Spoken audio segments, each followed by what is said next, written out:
should be recalled for using the city funds like they're his own funds. Using the police department like they're his own military.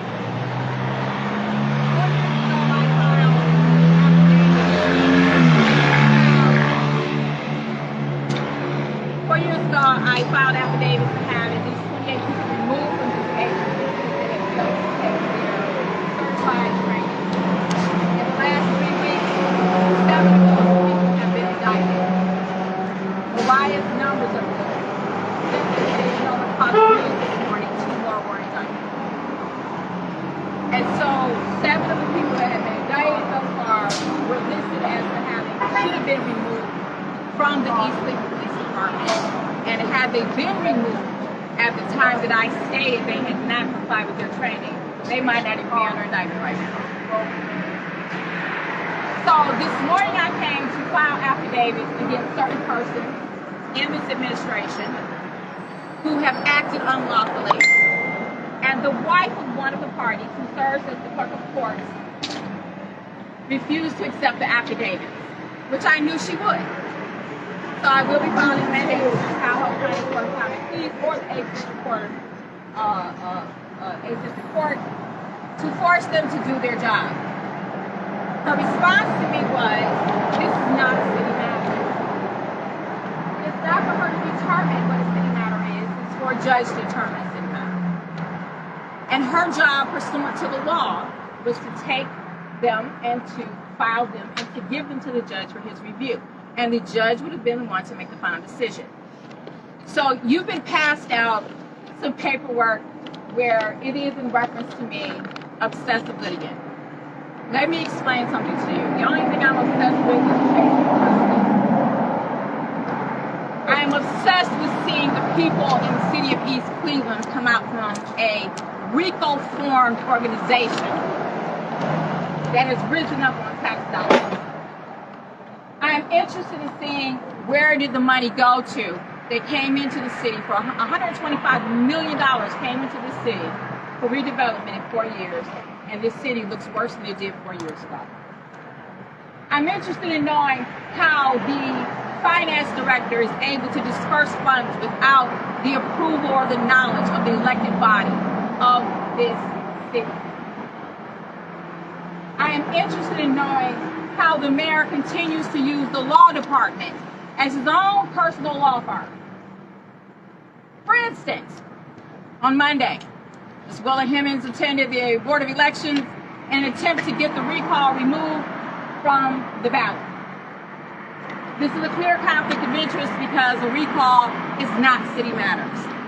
And we won't even talk about she's serving without a contract approved by City Council as required. Now she has filed a mandamus in the Ohio Supreme Court seeking to have the recall removed. Again, conflict of interest. And if you go and look at the Supreme Court filing, you see that the mayor identifies her as his attorney, which she is not. She's not even recognized under Ohio law as being the law director.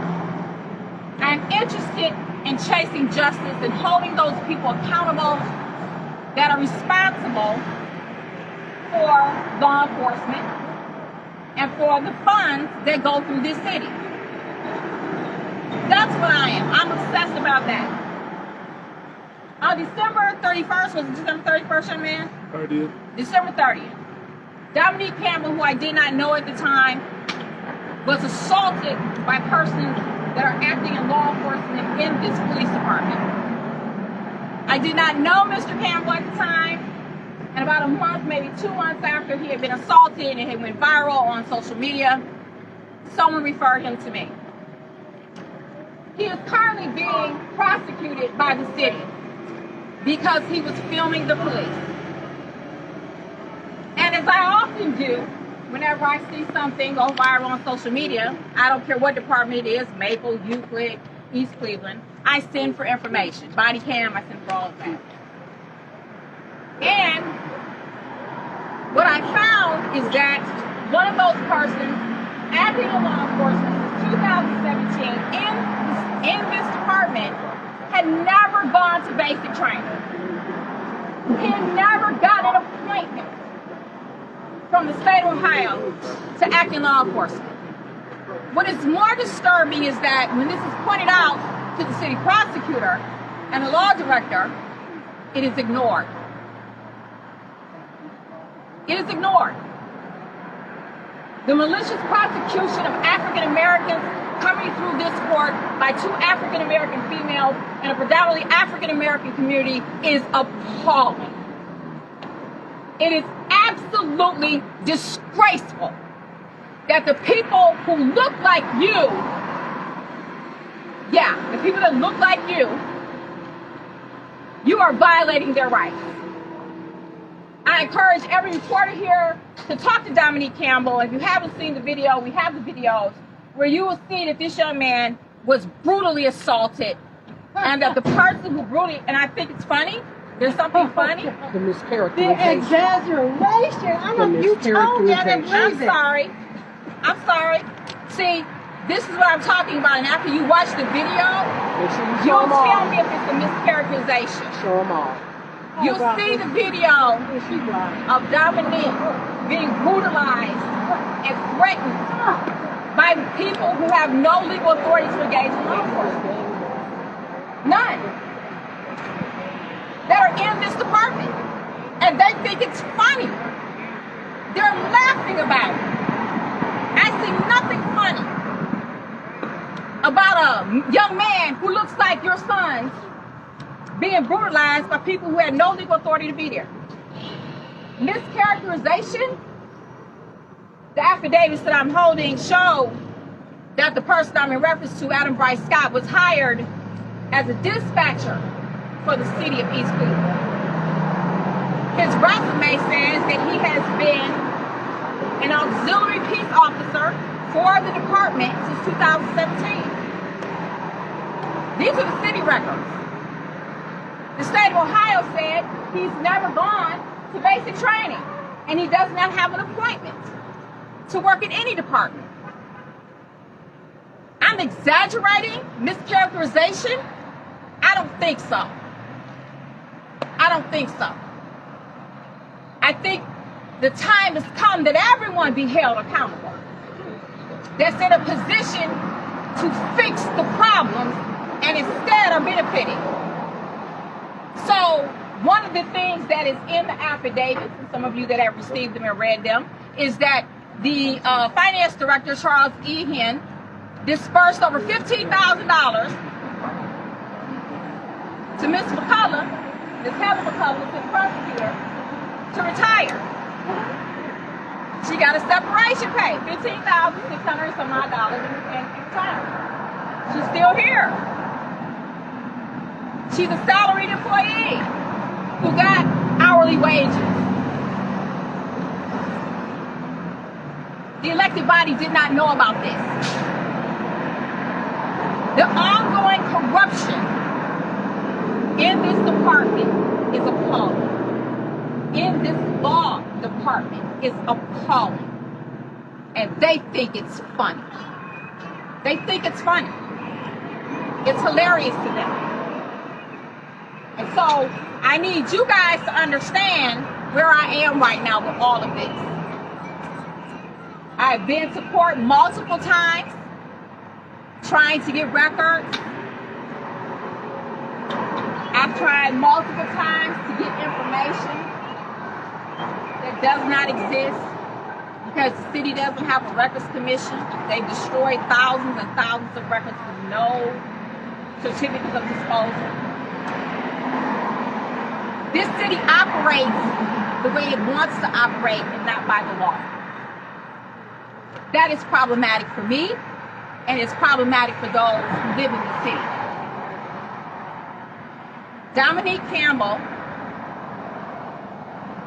is being prosecuted because the prosecutor has a problem with me. Lord Jesus. She has a problem with me. And because it's public record, she can go pull her motions and read how she's inserting me into a prosecution. I have nothing to do with it. Ask for her emails. where she's inserted me into this prosecution I have nothing to do with. But she put on record, unlike Mariah Crenshaw this and unlike Mariah Crenshaw that. She has a problem with me because she no longer has my grandson to use in court proceedings. So for people that don't know, the city of East Cleveland snatched my grandson up. He was prosecuted for a murder he had nothing to do with. And he was found not guilty by 11 white jurors and 1 black juror. But Ms. McCullough was on social media telling the world that she had sufficient evidence to get a conviction against my grandson. I have that too, so if anybody wants it, I'd be more than happy to give it to you. She has a personal issue with me, and now that she doesn't have my grandson anymore to put into court pleadings, she's using Dominique Campbell, the victim of people who have no legal authority to engage in law enforcement. She protects them with everything inside of her. They think it's funny. I don't think it's funny. And filing one more cause of action, I have no problem with it. None whatsoever. None. Because I'll file whatever I need to file until justice occurs. Everybody got that? Any questions?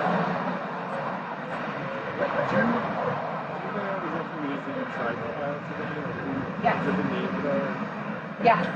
So let me also say this, because I think I said this to you on the phone when I spoke to you, is that this is far-reaching. This is not isolated to East Cleveland. This is a deliberate indifference by Dave Yost and Mike DeWine and Dwight Holcomb at the state level. They've allowed a culture of unconstitutional policing to occur. And what they've done and what they failed to do is ensure that police officers take their training, but more importantly, they have failed to audit departments to see who's in these departments that are operating and should not be here. They failed to do that. And so I lay a lot of the blame, 98% of it, at Dave Yost and Mike DeWine's feet, because they are not doing their jobs administratively or administratively to protect the public. And so that's why you have rampant, out of control police departments like this one, where now 7 people have been indicted for bribery and theft in office, including the chief of police.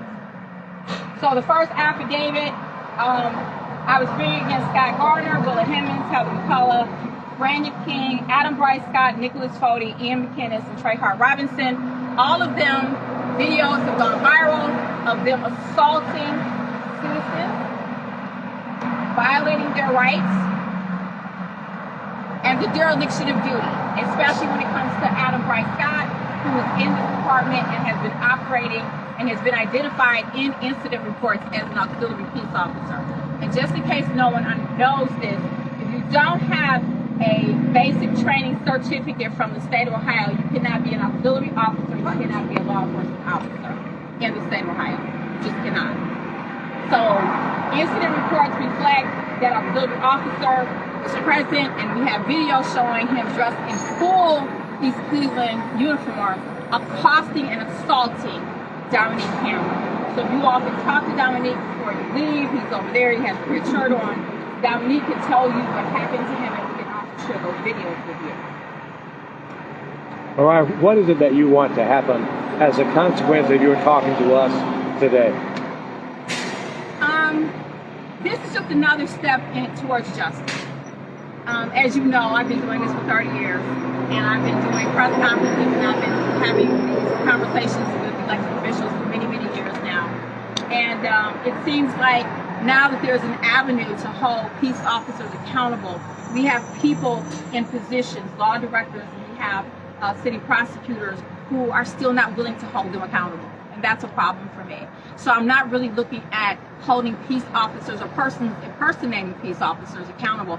It is now for us to look to those above them. It is for us to look at the mayors and the law directors, and for us to look at the city prosecutors, because they have this knowledge. And when they have this knowledge and they move forward, they contribute to the culture of unconstitutional policing. And and they contribute to malicious prosecutions of citizens, and that's not the way it should be. So Can we- hopefully this is one step further towards getting accountability for those people. Can we hear from Dominique? Yes, you can hear from Dominique. Dominique, you want to talk?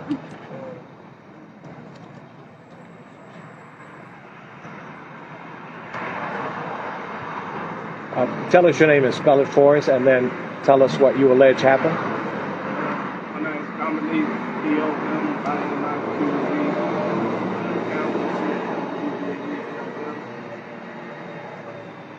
So what are you saying happened to you? I just was riding down the street. I was outside at about 2:30 in the morning. I just came outside to ride around, catch some footage of Cleveland, Ohio, and East Cleveland. As I was traveling down Euclid Avenue, I traveled down westbound, then came back down eastbound.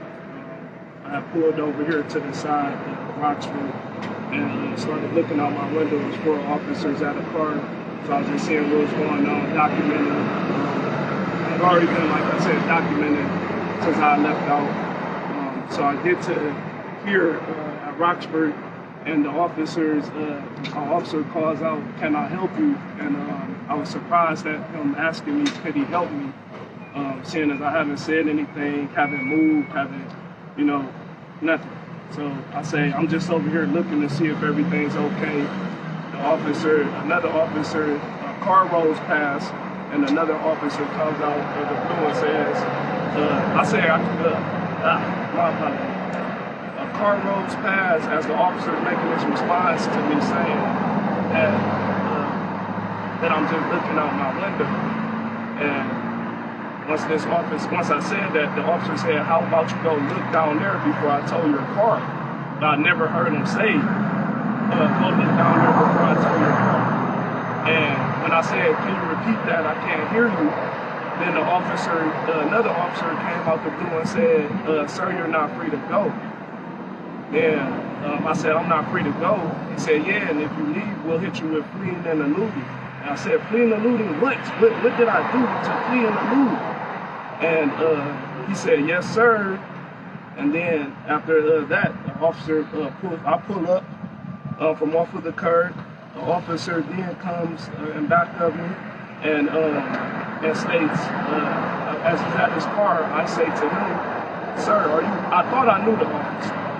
You can hear in the video, I'm trying to be as calm as possible. I don't want to sound robotic because I already heard the videos. So, not to be robotic, I really thought I was this officer. So you can hear me in the video, like, "Sir, why are y'all doing this?" So the officer, I asked him, "You're giving me a ticket?" He says, "Yep." I said, "For what, sir? For what?" So I'm still trying to keep my composure the whole time. The officer comes to my car. If you watch the video, I pulled my window down. When I pulled my window down, because it was already slightly down, just watch the video. It's already slightly down, so I can just pass on my ID through because they already are pulling me over for looking out my window. So I put the window down before the officer even focuses on the window. Both my hands are up with a wallet in my hand and a cell phone device. The officer, so he says something, I show him, I say, "My mom's, this is my mom's badge." He says, "I don't care." Okay, you'll see that I never get upset. I go back to, I say, I'm gonna keep my hands where you can see them, sir. I'm just gonna keep my hands where you can see them. He then says, "Hey," he taps on my window again. He just keeps tapping on my window. "I need this window all the way down." I say, "You just said that I can leave my hands where you can see them while I get my ID." But before I can say that, that's just what I'm thinking. So I press onto my window because I stopped it from going up on him the first time. If you just look at the video, this lady's just back here. My apologies. So this is all what's going on. The officer then pulls my door. I pulled my door back. The officer then, while still facing the direction of the officer, I put my hands up and asked him, sir, what are you doing? What are you doing to me?" And then he never says anything. So they walk me to the car. I tell him, my grandfather was officer, Detective James Campbell.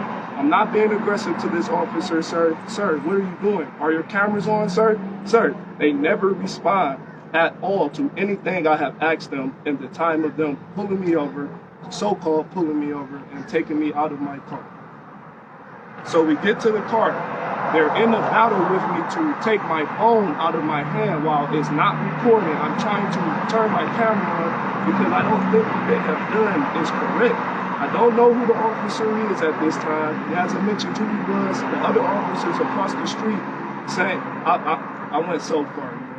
The other officers across the street making jokes about he's doing this because I filmed. He's making a joke about it. He said, hey, driver, while you're filming, film this. The guy's over here driving drunk, laughing about it. So then after we get out of the car, I have my phone in my hand. Someone's calling my phone. I'm thinking I answered it. So my mind's going like 1,000,000 miles per hour, trying to figure out how to get my camera on. But now the officer then tackled me to the ground. I'm trying to still just press record. I'm not fighting them. I'm not physically doing anything to them. I just get taken to the ground. The officer comes and says, don't let him up, don't let him up. Now my phone's dropped out of my hand. They punched me in the private part, laughing, punched me in my nose, just continuously elbowing me in my face. And I lose breath. I'm telling them that I cannot breathe. It's an officer covering my face. Like, why are you doing this, sir? So as he's covering my face, for a person on the outside looking in, it may seem like how the prosecutor's trying to make it, but I've experienced it. I was so terrified that if you look at my demeanor before and after this situation happened, when it first happened, I'm calm. After it happens, I'm literally, my breath, I can see my own face on the ground.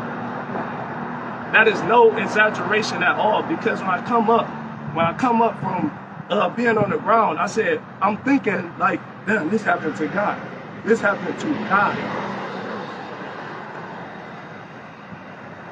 After I said that, I don't know how much of the story y'all want, man, because I should tell you the whole thing. Give us sort of synopsis, the dollars. So they're still kicking me while I'm asking them. I'm asking them, are you really taking me to jail after doing all of this?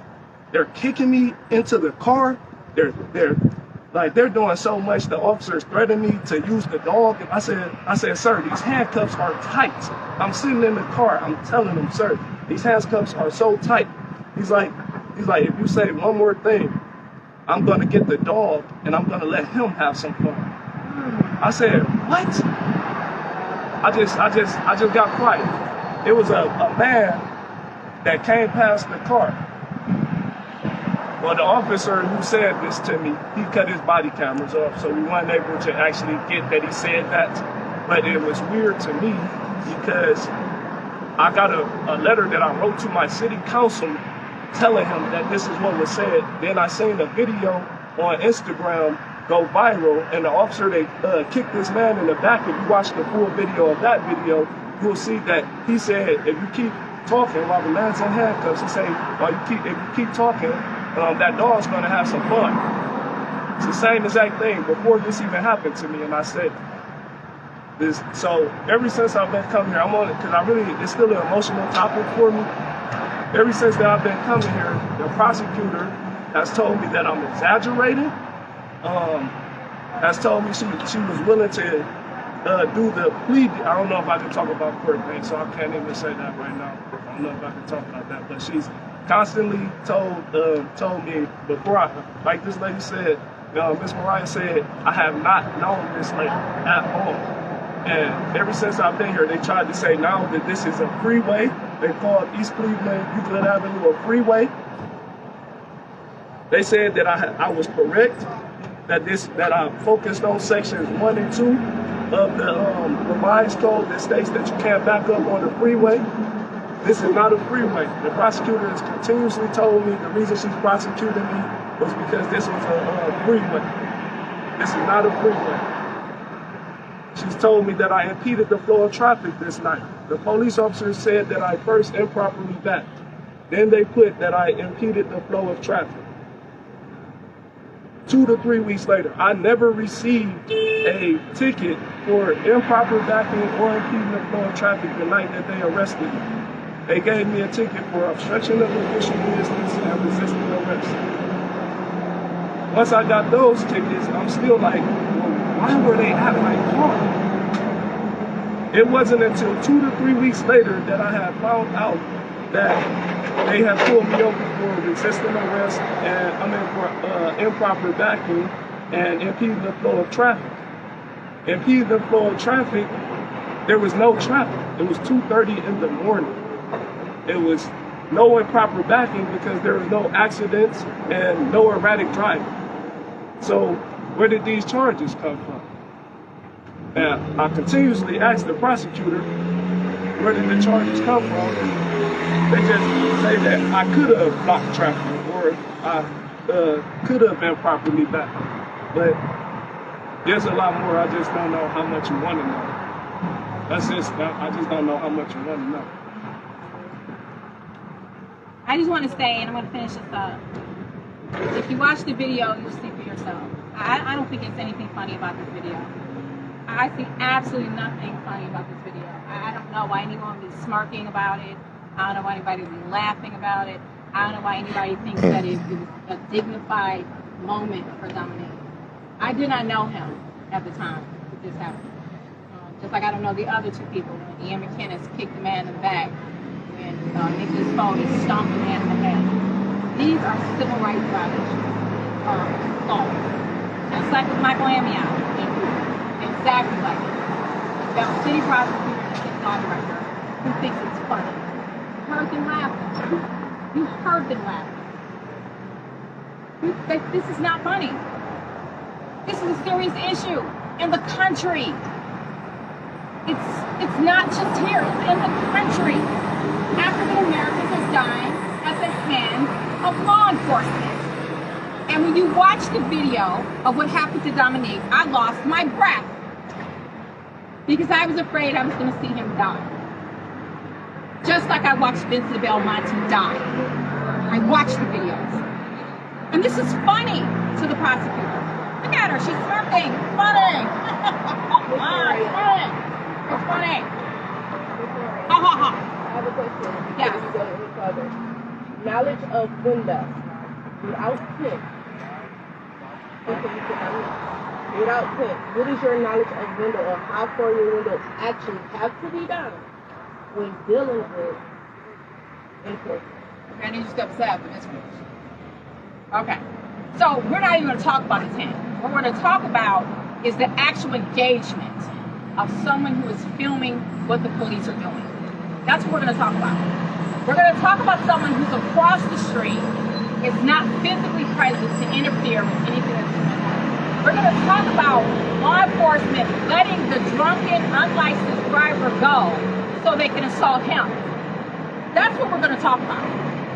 I don't care about the tint in the window. I don't care about him allegedly backing up when there's no evidence he backed up. We're going to talk about the fact that there was no reason for them to engage Dominique, and there was no reason for them to snatch him out of the vehicle and brutalize him. This young man was brutalized. And why she's smirking and thinks it's funny, I just don't understand that. I don't understand what's funny about this. I don't understand what was funny about snatching my 17-year-old grandson out of the car in front of the station and throwing him on the ground and throwing high-powered rifles to his head. What was funny about that? I'm still not laughing. I didn't get the joke. Still laughing. These are my people. These are people of color who have rights under the Constitution of the United States of America. And we have black people in positions that can protect them and are not. They think it's funny. I see absolutely nothing funny in this situation. I see nothing funny here. You want to know why I keep taking you to court? because you're screwed up. I keep taking you to court because you think it's funny. I keep taking you to court because young men like this have a right to be free. They have a right not to be unlawfully detained. They have a right not to be brutalized by people who didn't even go to basic training. He has rights. And those rights are being infringed upon by these people unlawfully engaging in law enforcement. The state of Ohio has just turned a blind eye to it. And it's not acceptable. And I don't understand why it's funny. Anybody that gets the joke, please share it with me. You watch the videos of someone being kicked in the back, and the law department doesn't think that that's an assault on a citizen. Someone handcuffed, stomped in the head. You don't think that's an assault on a citizen. What's wrong with you?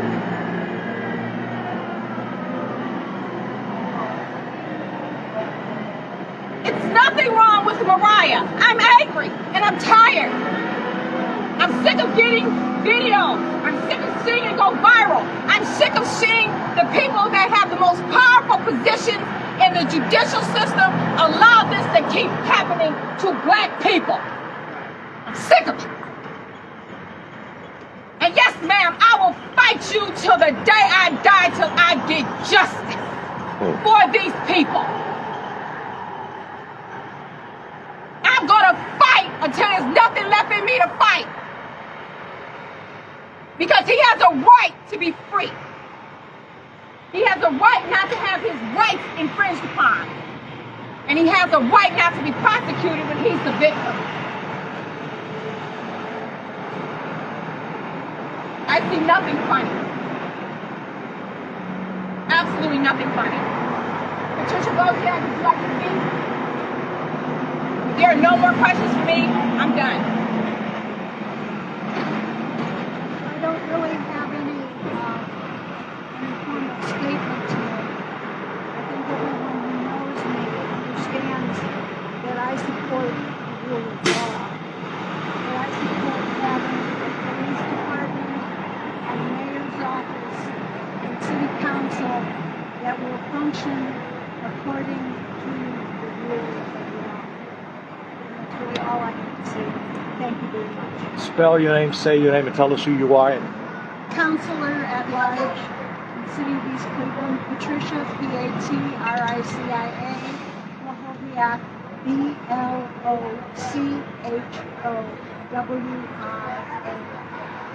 Thank you, ma'am. Okay.